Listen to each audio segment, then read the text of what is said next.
175 run chase করতে পারলো না রাজস্থান রয়্যাল। ক্রিকেট আর খেলতে হবে না, বাড়ি চলে যা, বাড়ি গিয়ে বসে থাক ভাই। এই ফ্ল্যাট উইকেটে 175 রান যদি চেস না করতে পারিস তাহলে আর ক্রিকেট খেলতে হবে না। বন্ধুরা, সানরাইজার্স হায়দ্রাবাদ চ্যাম্পিয়নের মতো খেললো, 175 রান করেও চ্যাম্পিয়নের মতো বোলিং করলো।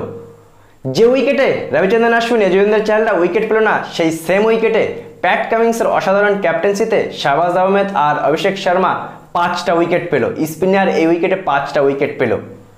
রাজস্থান রয়্যালকে একেবারে যাচাই করে টুর্নামেন্ট থেকে বাদ পাঠিয়ে দিল, বাড়ি পাঠিয়ে দিল। 36 রানের বড় ব্যবধানে কিন্তু হায়দ্রাবাদ জিতে গেল এখানে।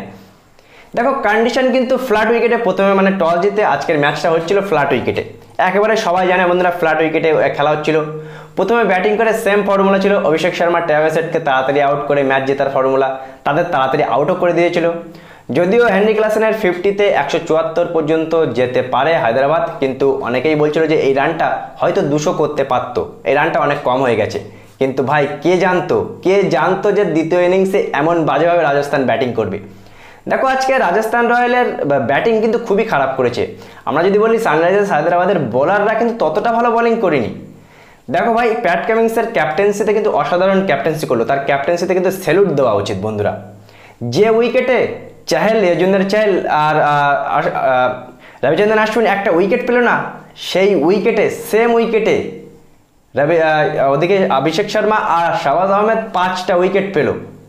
বন্ধুরা, গিরগিটিও কিন্তু রং পাল্টাতে একটু দেরি করে, কিন্তু ভাই পিচ কি হলো এটা? প্রথম ইনিংস থেকে শুরু করে দ্বিতীয় ইনিংসের 7 ওভার পর্যন্ত উইকেটে কিছুই ছিল না। পাওয়ার প্লেতে যশস্বী জয়সওয়াল, সঞ্জু স্যামসন 50 রান অলরেডি হয়ে গেছিল এক উইকেটে। পাওয়ার প্লেতে তো 50 রান হয়ে গেছিল 6 ওভারের মধ্যে, তাহলে তো এই রানটা ইজি রান ছিল। কিন্তু ভাই 8 নম্বর ওভারে এসে কিন্তু উইকেট থেকে একেবারে উইকেট পাল্টে গেল। সেখান থেকে টানা 9 ওভার বোলিং করালো স্পিনারের। এই ক্যাপ্টেন্সি অন্য কোনো ক্যাপ্টেন হলে কি টানা 9 ওভার করাতো? একেবারেই কিন্তু করাতো না। কি অসাধারণ বোলিং করলো অভিষেক শর্মা, যে অভিষেক শর্মা ব্যাটিং দিয়ে তেমন কিছু করতে না পারলেও দুটো ইম্পর্টেন্ট উইকেট নিল, সঞ্জু স্যামসনের মতো উইকেট নিল। ওদিকে শাহবাজ আহমেদ, তার ম্যান অফ দ্য ম্যাচ তো আজকে তাকেই দেওয়া উচিত, সেই তো ম্যাচ জিতালো বন্ধুরা 3 উইকেট নিয়ে। রাজস্থান রয়্যালের কি বলবো, আজকে স্যামসনের তুমি দেখো বন্ধুরা, বাজে শট খেলে আউট হলো। জয়সওয়াল অসাধারণ ব্যাটিং করছিল, দায়িত্ব জ্ঞানহীন মতো একটা শট খেলে আউট হলো। ওখানে আমরা যদি কথা বলি রেহান পরাগ, সেও বাজে শট খেলে আউট হলো আজকে। রুবমান পাওয়াল, সিমরান হেটমায়ারের তো কথা ছেড়ে দিলাম বন্ধুরা, একটা ম্যাচও এরা রান করতে পারেনি। একটা জিত ম্যাচ, একটা হাতের মুঠোর ম্যাচ জিতে গেল। দেখো, ধ্রুব জুরেলও কিন্তু 56 রান করে ব্যাটিং করছিল, সেও কিন্তু ভালো খেলছিল। তার সাপোর্টে যদি একটা ব্যাটসম্যান থাকতো হয়তো রাজস্থান ম্যাচটা জিতে যেতেও পারতো, কিন্তু না, বাজে বাজে শট খেলে সস্তায় উইকেটগুলো ফেলে দিয়ে এসে রাজস্থান রয়্যাল কিন্তু হায়দ্রাবাদকে এই ম্যাচটা গালে তুলে দিল বন্ধুরা। যে ম্যাচটা রাজস্থান রয়্যাল আজকে জিততে পারতো, রাজস্থান কিন্তু আফসোস করবে। আর এই প্যাট কামিন্স বলেছিল অনেকদিন আগে যে আমরা কাপ জিততে এসেছি, আর প্যাট কামিন্স যে যে কথা বলেছে বন্ধুরা সব কিন্তু খেটেছে। ওয়ানডে বিশ্বকাপ বলেছিল যে আমরা 1.5 লাখ লোককে চুপ করিয়ে দিয়ে ওয়ার্ল্ড কাপ নিয়ে যাব। আমার তো ভয় লাগছে যে কলকাতাকে হারিয়ে দিয়ে 26 তারিখে কাপ নিয়ে চলে যায় কিনা, এটাই সন্দেহ হচ্ছে প্যাট কামিন্স।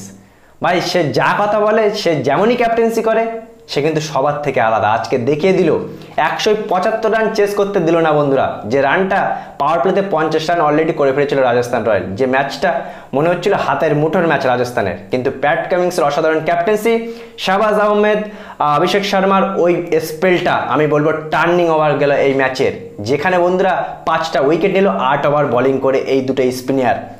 যেখানে বন্ধুরা স্পিনে তেমন কিছুই ছিল না উইকেটে, হঠাৎ উইকেট কিন্তু গিরগিটির থেকে বন্ধুরা পাল্টে গেল। ফ্ল্যাট উইকেটে কিভাবে স্পিন উইকেট হয়ে গেল, আমি সত্যি দেখে অবাক যে স্পিনাররা এমন ভালো ভালো উইকেট নিল।